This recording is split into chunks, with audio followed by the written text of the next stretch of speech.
This is not one of the most exciting parts of a product manager's job, but is nevertheless part of the job.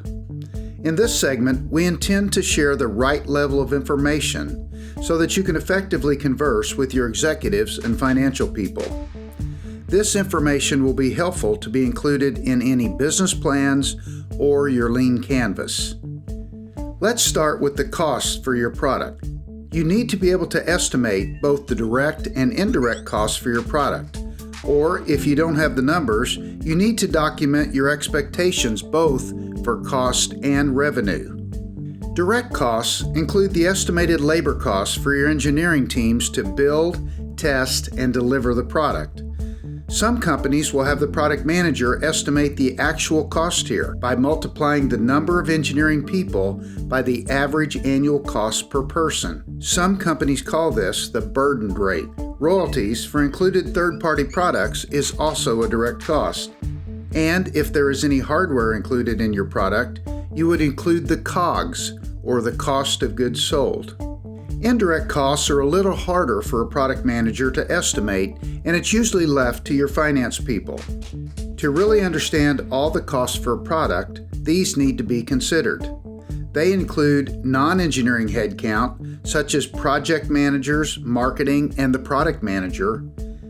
And if you're a SaaS solution, then there will be hosting and server fees. And if there are specific tools or software to build and track your projects, the license fees for those would be included as well. Now for the revenue.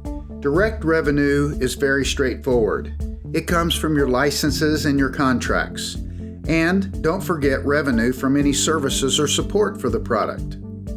Indirect revenue is sometimes counted for any customer retention or revenue preservation activities, such as renewal incentives or special deals to keep customers. This is not typical, but can be considered as a positive revenue benefit for your product.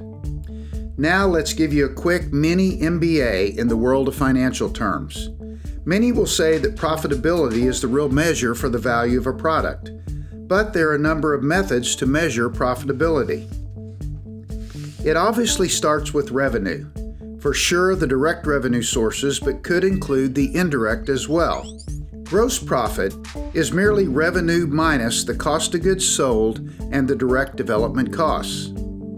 EBITDA, which stands for earnings before income tax, depreciation, and amortization, is another term that you will hear thrown around.